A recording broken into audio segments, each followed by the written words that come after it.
Hi everyone, my name's Lyla. I am a developer advocate for Android at Google, and today we're going to be talking about the navigation component, so hopefully that's why you were in this room. So welcome to Adventures in Navigation. But before I dive into the component, we want to talk a little bit about sort of what the space of navigation looks like right now. So if you're doing a simple, move from one activity to another activity, it's pretty simple. But as soon as you start getting a little bit more complicated, there are a lot of kind of gotchas that you can run into. Testing navigation can be difficult. Fragment transactions have been historically a huge pain. Creating a synthetic deep link stack is hard. Even things like passing arguments can get tricky. And there are a lot of generic UI, navigation UI components that require a lot of boilerplate to set up. In addition, another issue is that things weren't consistent. So all of these things that you're seeing up here, people would implement potentially slightly differently. And for something as fundamental as up and back, that can get really confusing for users. So because of this, the first thing we did was talk about, well, what are the principles of navigation that the navigation component is going to follow, and to sort of publish those externally and say kind of what the material design and the team's ideas about navigation are. So I'm going to go through those principles right now. The first one is that you should have a fixed starting destination. This is the screen that will launch when you click on the icon for your app, and it should be kind of thought as the home screen for your app. Here are some examples, the Gmail inbox, for example. Importantly, the starting destination is also the last screen that the user should be primed to see before they return to the launcher. So we get this question a lot. If you have a login screen, that's usually the first screen that you're going to see, but then maybe you have a more generic kind of home screen for your app. What should be the starting destination? Well, the starting destination will not include any sort of conditional login flows that you might see, or a tutorial when your user first enters your app. So it'll actually be that kind of start destination screen and not something like a login screen. Okay, and now what you've all been waiting for, the difference between up and back. So historically, up had to do with this sort of hierarchical relationship. There would be the thought that you might have something like an inbox, which would be a hierarchical parent of maybe each of the messages. And therefore, if you were able to go through different emails and create a backstack that way, your back button would take you back through all those screens that you just saw. But if you wanted an easy way to go back up to the parent, that's what the up button was there for. In practice, though, the thing that we saw was that these two buttons look very similar to users, and it was really, really easy for users to get confused. I mean, they're both arrows pointing, to the left. And similarly for developers, sometimes there was also some confusion there. So what we decided to do was instead sort of scrap this whole vision of what up and back are, and have up be equivalent to back if you are in your own task. So the behavior would be exactly the same. The difference is, there's two differences. The first one is if your app is opened by another task, then back will take you back through all the different screens that you've seen, whereas up will take you through, again, this sort of like hierarchical backstack. And up can never be used to exit your app. So when you are at your start destination, you'll never see an up arrow there. If you have a nav drawer, you might see that hamburger menu, or you might see nothing at all. All right, so deep linking. So deep linking is the idea of being able to click on a link or a notification and being taken into sort of a subscreen somewhere deep within your app. And the biggest advice for this is that we decided first we're going to clear whatever backstack that the user already has, and then we're going to create a kind of realistic backstack. So for example, if I'm deep linked into a email message, I should be able to click up or back to go back to my inbox screen. The way not to do this is what the calendar app currently does. So when you open up a notification for the calendar app, it takes you to your event, which is great, but then there's no easy way to get back to that whole calendar screen. So what we would really like is for it to actually show the up button there instead of a sort of closed dialog. Okay, but the biggest thing is to be consistent. Certainly internally consistent, but also we have these principles so that hopefully as a community we can follow some of these things, at least discuss these things. And then for users, it'll be a lot more clear when they're clicking around on stuff where they're actually going to go. All right, so now I'm going to give a very quick tour of the navigation component. As a question, who here has actually used the navigation component before? Okay, so maybe like 30%. So I'll go fast, but there's also resources that I'm going to link to where you can learn more. So the navigation component is a Jetpack component, but it also includes tooling. For example, if you've watched any of the Google I/O stuff, you've probably seen the awesome Android Studio editor demoed a few times. So in Android Studio, you can visualize your paths for your navigation using the navigation component. Another reason why you might consider being interested in this is that it gives you a single resource where you define everything that's basically going on with navigation. It helps reduce that boilerplate that I talked about as kind of like an error region at the beginning of this talk. And in reducing that boilerplate and helping you set up some of these common navigation UI patterns, it also does it in a way that follows material guidelines and the principles of design, or principles of navigation. Okay, so these are the basically the parts in Gradle that you'll need to import to be able to use all of the navigation component. The first one up there is just the main dependency. The second one is the main dependency will let you do basic navigations between two different fragments. The second one is navigation UI, which is either static methods or KTX functions that help you set up things like bottom nav and nav drawers. Then we have the SafeArgs plugin, which I'll talk about a lot more later, and some test helpers. If you slap a KTX onto the first two of those, you're going to get idiomatic Kotlin extension functions that you can use with the navigation component. So if you're using Kotlin, use KTX. Okay, so the big picture is that there are three basic parts that you need all working in harmony to get your navigation working with the navigation component. The first is a new resource. It's that nav graph that I showed on screen before and I talked a little bit about before. And that's going to be in your res folder. Similarly, you're going to need to go into your layouts if you're doing sort of the easy path that we give, which is to have a single activity with a bunch of fragments in it. You will add a widget called the nav host fragment. And then finally, in your Java or Kotlin code, you're going to be using a new object called the nav controller to actually do the navigation. Let's zoom in a little bit to the nav graph. So the nav graph is made up of these screens, which are known as destinations. And it's going to look like this, at least if you're implementing this with fragments. Zooming in a little to one of these destinations, you'll notice that little house. This specifies this destination as a start destination. So you can see that the principles are kind of baked into the nav component. OK, zoom back out. All of these arrows connecting those destinations are what are called actions. And they basically visualize the different possible paths that a user can take through your app. OK, so going back to this, if I launch my app, the first place I'm going to be taken is, of course, the start destination. And that'll load itself up in my nav host fragment. Then, when I want to navigate from one destination to another destination, I use my nav controller. The simplest way to do it is to call the navigate command and to pass in an ID that references a specific one of those destinations or a specific one of those actions. If I, for example, pass in an ID for a destination, it's kind of like a go-to statement. It just sort of pops me wherever I tell it to take me. But a bit of a safer way to do that is to instead give it an ID for an action, in which case it'll follow the path of that action. So that's very basic navigation using the nav component. If you want to dive into all of that sort of stuff, there's a code lab.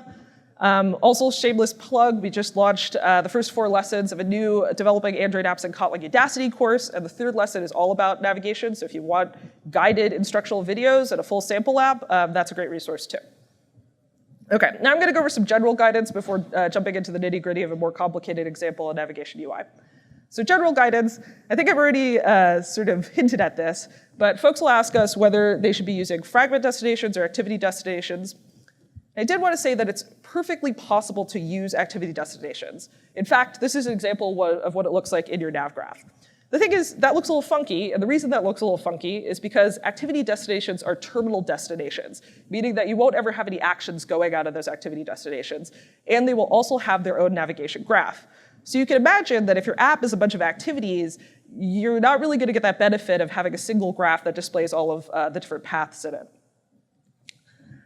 So the way that's posited for thinking about this is that activities actually become sort of a window that have the global navigation for your app, such as a toolbar or an app bar or a bottom nav.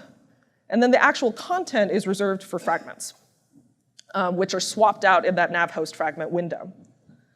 So the benefits of this are, first of all, that you can more fully leverage the single navigation graph and have your navigation information in one place.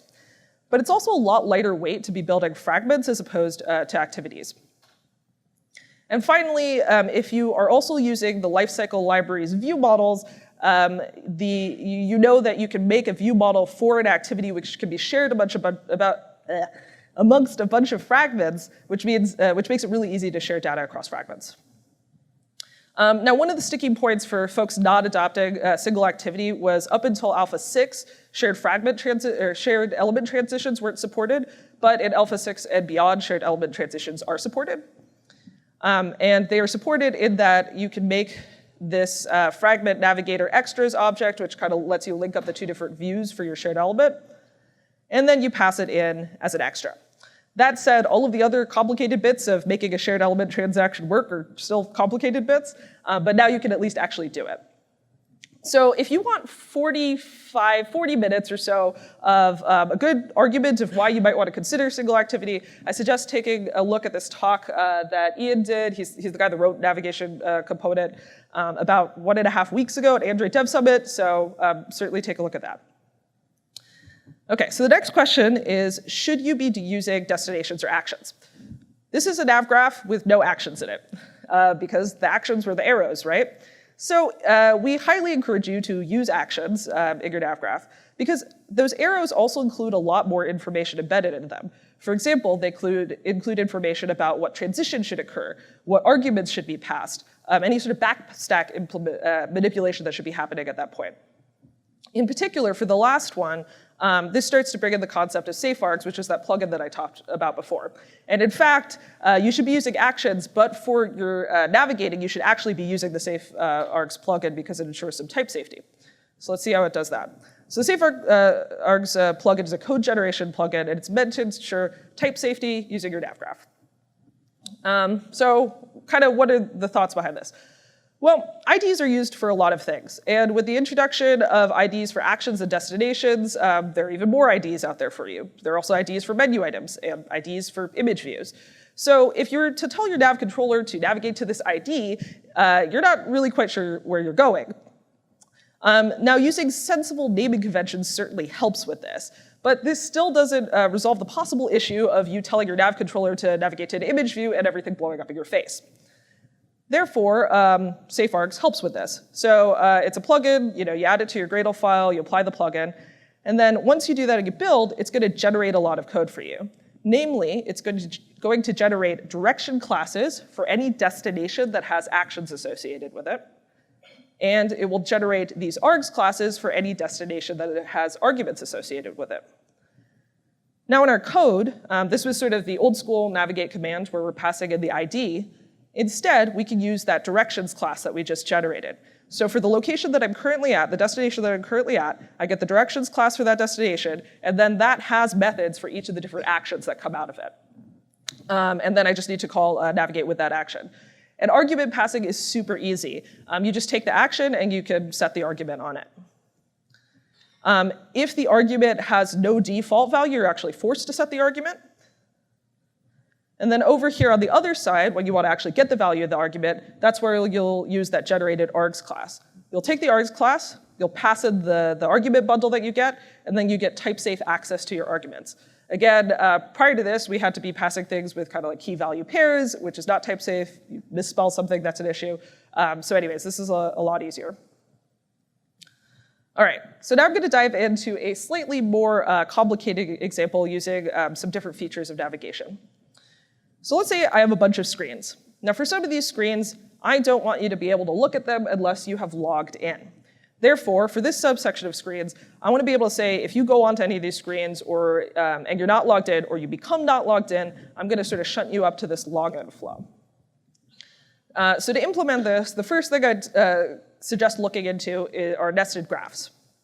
Nested graphs are super easy to make. You just select up all the screens in your login flow or whatever other subflow that you have, right-click, and click New Graph, and then it visually moves it to a new graph that looks like that. Note that nested graphs have their own start destination, and when you're navigating to a nested graph, you'll say, hey, go to this nested graph, and it'll automatically put you at the start destination of that nested graph. In XML code, this is what it looks like. So we have all of our regular destinations there. And then we can just scroll down and pop in that nested graph. It is another graph that has the navigation tag associated with it. It has its own ID, and it has its own destinations inside of it. Okay, so the next thing that would be really nice is if we had some easy way to get from any screen in my app to this login graph. And we can do that using a global action. Now for normal actions that I've been showing you, they have a start destination and end destination. A global action has a destination that it goes to, but it has no starting point. And visually it looks like this. And what this means is that any destination in the graph that has the global action can use the global action. Okay? It's not limited to just one destination that can use that action. And in the XML, which you're about to see, this is an action that's not nested within a destination. So we're looking back at our XML. I'm going to scroll down past that nested graph that I just made, and we can pop in that global action. Again, it's global because it's not nested within a destination right now. It does have a destination that it goes to, which is the ID for the nested login flow. So this is an action that any of the other destinations can use, and it'll take you to your login flow. All right, the next thing to consider is leveraging that activity view model. So again, if you've used view models, they can be associated with fragments, but they can also be associated by the activity that owns those fragments, and then any of those fragments in that activity can get data from that shared view model. So for login, you might consider adding the two pieces of information that you need to make that decision about whether the user should be going to that login flow. And those two pieces are a Boolean about whether the user is logged in or not, which updating that will be dependent on however you're doing login. And the other one is the current destination ID, like where am I on the graph right now? And using those two pieces of information, you can decide whether it's time to shoot them over to login. So to keep track of the current destination ID, you can use something known as an on-navigated listener. So on-navigated listeners are listeners that you attach to your nav controller. And then whenever your nav controller does a navigation action, it'll call that listener. And whatever code is in it will, of course, run. Importantly, it includes information about the current destination that you're going to. Navigation UI, which we'll be talking about next, heavily uses navigation listeners to be able to keep the UI elements that it's maintaining up to date with whatever destination you're on. So for example, the bottom nav has the correct thing highlighted because it uses a navigation on-navigated listener. And finally, just a reminder, remember to remove your listener. What does this look like in code? It's pretty simple. So to make a navigation listener, I just construct it. This one here is taking that view model and it's updating the live data that stores the current destination. And then I'm adding it to the nav controller. And of course, you also have to remember to remove it from the nav controller. Okay, now I want to talk a little bit about backstack manipulation and how this works with the navigation component. It uses an attribute called pop2. So here's my login subgraph. And let's say that as part of login, I also have an ability to sign up for a new account. When I sign up for a new account, maybe I'll pass through all of these different screens, and when I'm done signing up for the account, I don't want the user to be able to hit the back button and go through these interstitial sign-up screens that they just completed. So what I would really like to do is when I finish signing them up, be able to pop these off the backstack and not include them in the backstack. You can use pop up to. So instead of giving this action a destination, I'm going to give it this pop up to attribute, and I give it a location to pop itself up to. Any screens that are in between me and my current destination and that destination that I'm popping up to will be removed off of the backstack. And that pop up to inclusive just determines whether I'm also popping off that destination that I'm navigating to. Okay, so visually doing that, it would look like this, and I come over here. That same action, so it pops off any and all intermediate screens. That same action can be used no matter how many interstitial screens that you have. So even if I have 4 things I wanted to pop off the backstack, that exact same action would pop all those things off the backstack and take me back to the login fragment. Finally, maybe I want some way to say, hey, when I'm done with navigation, just pop everything related to navigation off the stack and take me back to wherever I was before. To do this, you can combine 2 of the concepts that we've talked about, a global action with pop up to. So here's a picture of that here. So I have my 2 navigation graphs, the outer one and the inner nested one, and I have this global action that pops off everything in the nested graph. And it does that because my pop-up to behavior is giving the ID of the nested graph, and that'll basically pop everything in this graph off.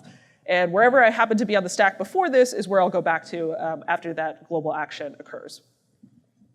All right, so let's switch gears a little bit and talk about Navigation UI, which is sort of the second library that's included in all of this.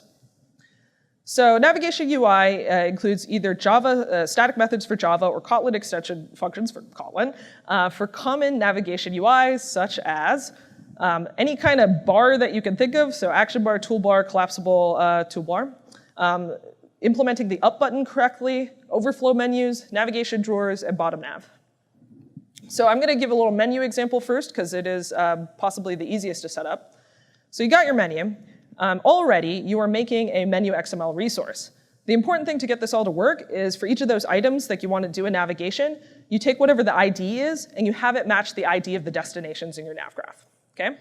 Once you do that, all you have to do is override, well, you're already going to be overriding on option item selected, and you can just call this handy method here on the item, on nav destination selected, you pass in the nav controller, and if that is an item that has a destination ID that matches something in your nav graph, it'll navigate you there. Of course, if you have items in your menu that don't navigate or do something else that's kind of funky, that'll return false, and then you can handle that as you will. All right, so bottom nav, I would say, is the next easiest thing to implement. Bottom nav is useful if you have 3 to 5 sort of top-level, globally accessible destinations in your app. So bottom nav is super easy to set up. You still need to add it to your layout. So you need to add the bottom nav view to your layout as normal. And then you need to set up your menu for bottom nav in the same way that we just set up the menu XML for the overflow menu. So the IDs need to match destination IDs in your nav graph.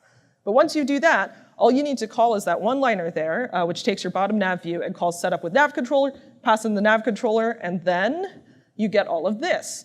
Navigation UI will handle your actual navigation for you, so you don't need to be calling navcontroller.navigate anything.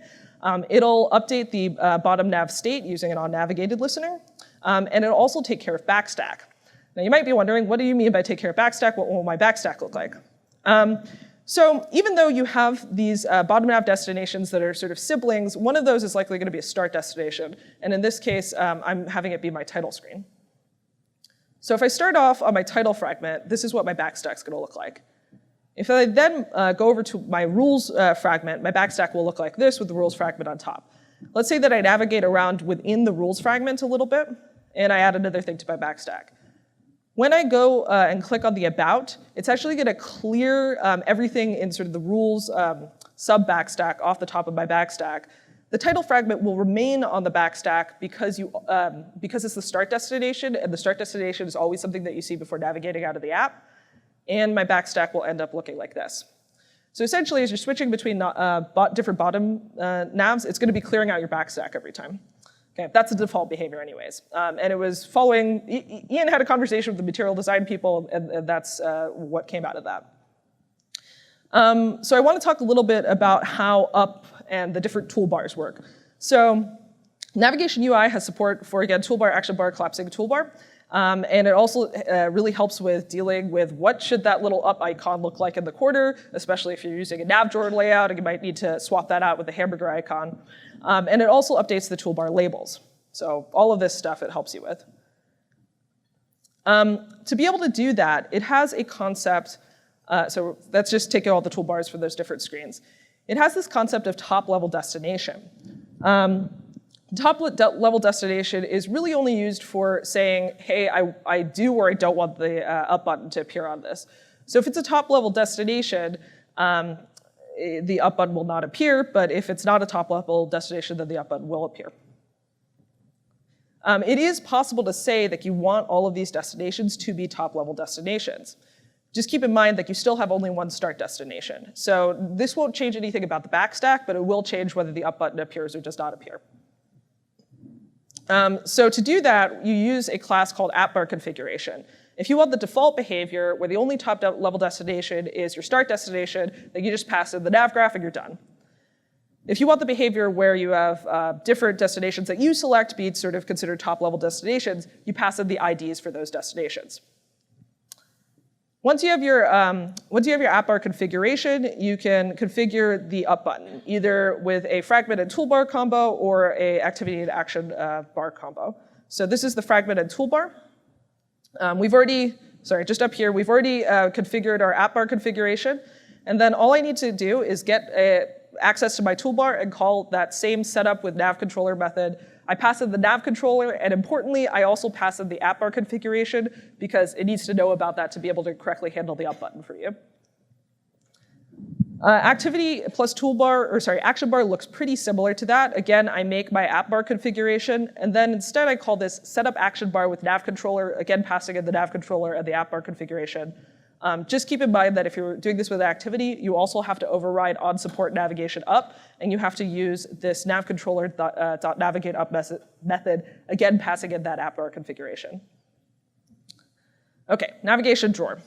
Navigation drawers are used if you happen to have more than 5 sort of top-level destinations, and they can be used for multiple levels of destination hierarchy, and they offer quick navigation between destinations that might sort of not be on the same level of hierarchy or are less related than if they were to bottom nav together. Some things about the navigation drawer implementation. So it has the same backstack behavior, meaning that it's going to clear out your stack as you're switching between different destinations. You need to sort of help it manage the up button for you. Just keep in mind that if you've implemented a navigation drawer but you're on a screen with an up button, you can see the navigation drawer by swiping out from the left. Okay, so looking at the toolbars really quickly, my top level destination, instead of not having anything there, is going to have that nav drawer icon or hamburger menu icon. And then my other non-top level destinations will have the up button. So setup for a nav drawer looks like this. The first thing we do is that we set up our app bar configuration. The one difference to note is that I'm passing in my drawer layout to this. Then I call setup action bar with nav controller, passing in my app bar configuration. This is exactly the same as you saw in a few slides before. And this is setting up the up button. And then this sets up the actual nav view so that when you click on the different items in that menu, it sends you somewhere. So I've set up my up button, and I've also set up the ability to click on different icons in the navigation view and go different places. And then finally, again, override on support navigate up.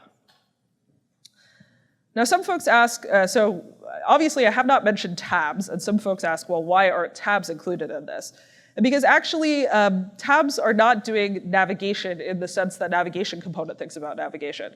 So navigation is switching where you are, but it's also modifying the backstack. And material design guidelines say that tabs should not modify the backstack, and therefore tabs are not included. So especially for the thing I was saying about the backstack being cleared when you're switching between things in the bottom nav and the nav drawer, you might be wondering about, well, is there anything I can do about this? So all the navigation UI code is out there, and you are welcome to write your own navigation UI implementations. Obviously, deviate with purpose. For this particular issue, there's actually a bug filed on it, and the team is aware of it and is trying to think of sort of different solutions to potentially have different backstacks for those different bottom nav destinations. But that's just something to keep aware of. So if we were to actually go and explore navigation UI, we could see all the code for setup with nav controller. So right here, it's doing a lot of stuff. But one of the things it's doing is it's taking my bottom navigation view and it's setting a listener on it for whenever an item is clicked. And whenever an item is clicked, this on nav destination selected method is called with the value true.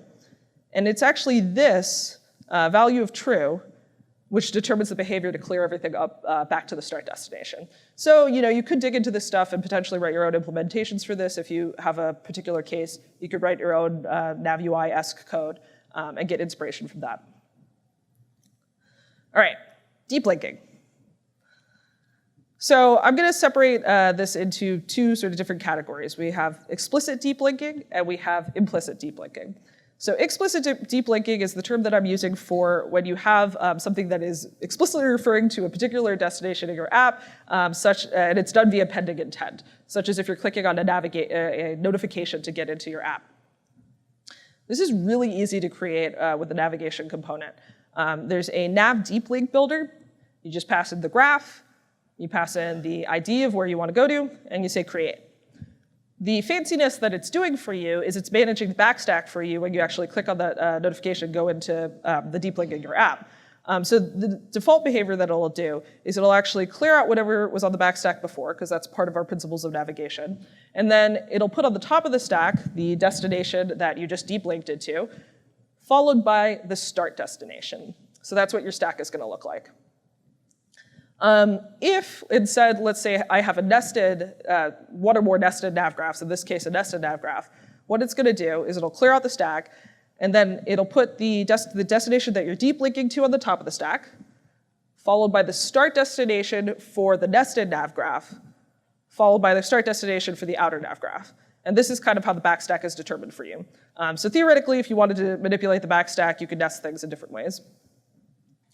Okay, implicit deep linking is sort of the idea that you can have a URI deep link somewhere into your app. For example, I'm on a website and I want to view my user profile and it takes me over to my app. This is also very simple. It is an attribute associated with your destinations that you set. So in our XML, I have this fragment destination here, and I'm literally just saying, adding a deep link tag with the URI that I want to deep link into my app. And what's even cooler is that I can also include arguments within that. I just have a wildcard for my argument, and it automatically gets extracted.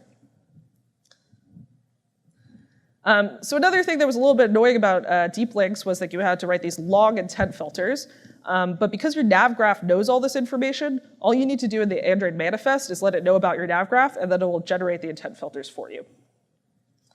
Okay, which brings us to a discussion of instant apps. So the reason it does is because one of the ways to get into an instant app, which is to click on a link. Just as a reminder, instant apps are native Android experiences, but they require no installation. Okay, so I actually had maybe 15 minutes of this talk, 20 minutes of this talk, that was all about how to potentially get navigation working with instant apps. Now, this is working with what is, at this point, somewhat of a legacy instant app model structure, where you'd have an installable app, an instant app. One of the things that's still applicable is that for your deep links, you can add this little tag here with auto-verify true, and that'll add the auto-verify true attribute to your intent filters, which is an important step to getting instant apps working with URL access.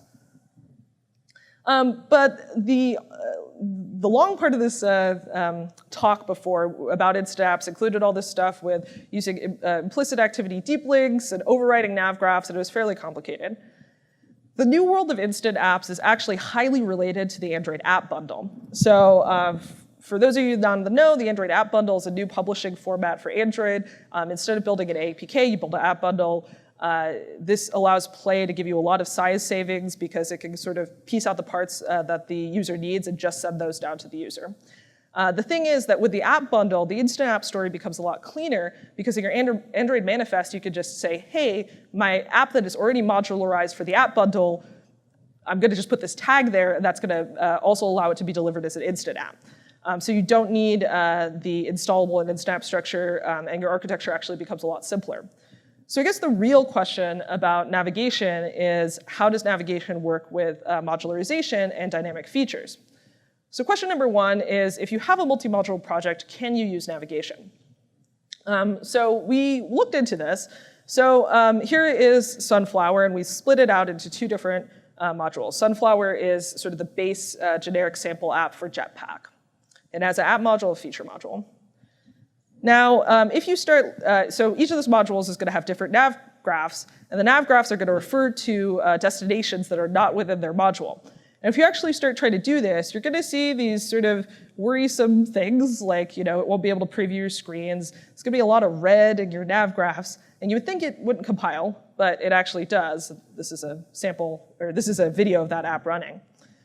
And the reason for that is because it is Fragment Navigator is actually using reflection to look up at runtime whether the class is there. And the class is there if again, we're not using dynamic modules, we're just having a multi-module app. So it is able to, it doesn't crash at runtime. The thing is, if my classes, or if my fragment destinations might or might not be there, what happens? So if I'm sort of dynamically getting classes and different destinations on the fly. So what I do want to say is that at the moment, you can dynamically load in navigation graphs. So all the sample code that you see is likely going to have the navigation graph statically loaded up in the nav host fragment, but you can load it up in your Java or Kotlin code. And this is an example of this here, and I'm using some conditional logic to decide which navigation graph to load. You can also build navigation graphs dynamically. There's in fact a whole Kotlin DSL for doing this. Here's an example here where I've taken one graph, the garden graph, and I'm adding all of the destinations from the plant graph to that. Unfortunately, at the moment, Fragment Navigator internals prevent full dynamic apps from working because actually when you inflate that graph, it does a check to make sure that all of those destinations are actually there. And even if you have the code or the logic in your app to be like, oh, never navigate me here if the destination doesn't exist, it's still going to crash on inflate. So there's sort of two paths. One is you could write your own navigator. But the end goal is, and Ian's talked about this before, is to make having a dynamic feature something as easy as adding a different destination to your nav graph. So this is sort of future view, but you have a bunch of fragment destinations, and you'd just be able to add a feature as another destination there. All right, so gosh, I am so sorry, guys. I talked so fast. This talk was taking 45 minutes before. I guess you get a little bit more time. Anyways, so if you want to jump over and continue the adventure right now, there's a bunch of documentation out there for you, reference docs, again, both the Code Lab and the Audacity course that I mentioned, and also samples. So we have the sunflower sample, which is kind of a holistic all of Jetpack sample. Architecture component samples, the two subsamples in that sample directory that contain navigation are the navigation basic sample and a more complicated GitHub browser sample. And everybody's phones are going down, so I'm going to go to the next one, which is the release notes. So we're still in alpha. We really hope to get to beta soon. But every time a new release comes out, bug fixes occur, and so this is a really good place to kind of keep checking back up. Also, there's the issue tracker there, so if there are particular things you're wondering about, you can look up the bugs or feature requests that are in the issue tracker and follow those, or you can request your own.